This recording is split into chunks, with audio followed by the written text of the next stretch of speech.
রাধে রাধে সবাইকে। সবাই কেমন আছে? আমি আজকে নিয়ে এসেছি একটা নতুন রেসিপি, যেটা হচ্ছে মিক্সড ভেজিটেবল।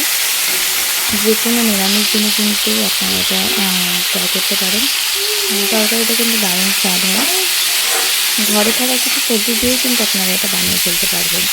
তো চলুন ভিডিওটি শুরু করি। কিন্তু শুরু করার আগে সবার কাছে আমার একটা রিকোয়েস্ট, আমার চ্যানেলটা নতুন, সবাই প্লিজ আমাকে সাবস্ক্রাইব করে আমার পাশে থাকবেন।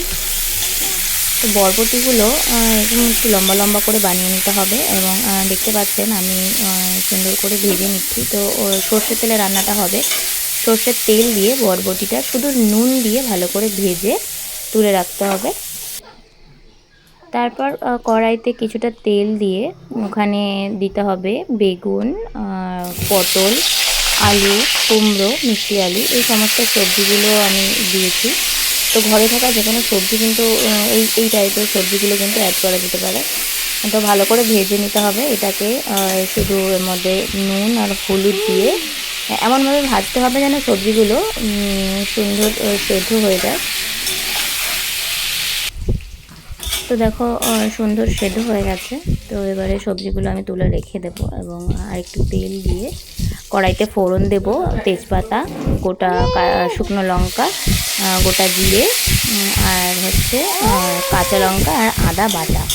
তো আদার কাঁচা গন্ধটা যাওয়া অবধি একটুখানি নেড়েচেড়ে ভেজে নিতে হবে। তারপর এর মধ্যে অ্যাড করব আমি কিছু কুচনো টমেটোটা ভালো করে ভেজে নিতে হবে। টমেটোর একটা কাঁচা গন্ধ আছে। তো ভালো করে ভেজে যখন তেলটা বেরিয়ে যাবে তখন এর মধ্যে দেবো আমি স্বাদ মতো নুন, অল্প একটু চিনি, হলুদ, জিরে গুঁড়ো, ধনে গুঁড়ো, এই সমস্ত উপকরণ দিয়ে তারপরে আমি এর মধ্যে একটুখানি জল দিয়ে ভালো করে মশলাটাকে একটু কষিয়ে নেব যেন কাঁচা গন্ধগুলো চলে যায়। তারপর আমি এর মধ্যে অ্যাড করব বাদাম বাটা।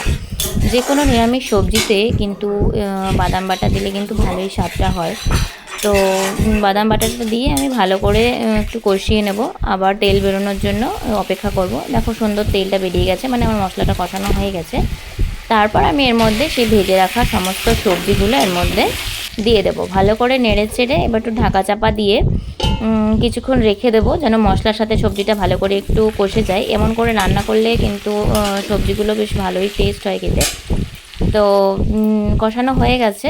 আমি এর মধ্যে আবার দিয়ে দেবো একটু উষ্ণ গরম জল।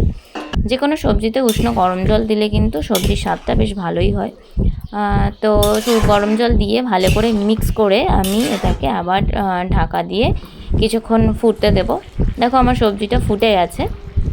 তাই এর মধ্যে দেবো আমি ভেজে রাখা সেই বড়িগুলো দিয়ে একটু নেড়ে চেড়ে আবার আমি ঢাকা দিয়ে কিছুক্ষণ রেখে দেবো। আমার মনে হচ্ছিলো লঙ্কাটা বাটার পরে যে লঙ্কাটা বোধহয় ঝাল আছে, কারণ আমার হাত জ্বালা করছিলো।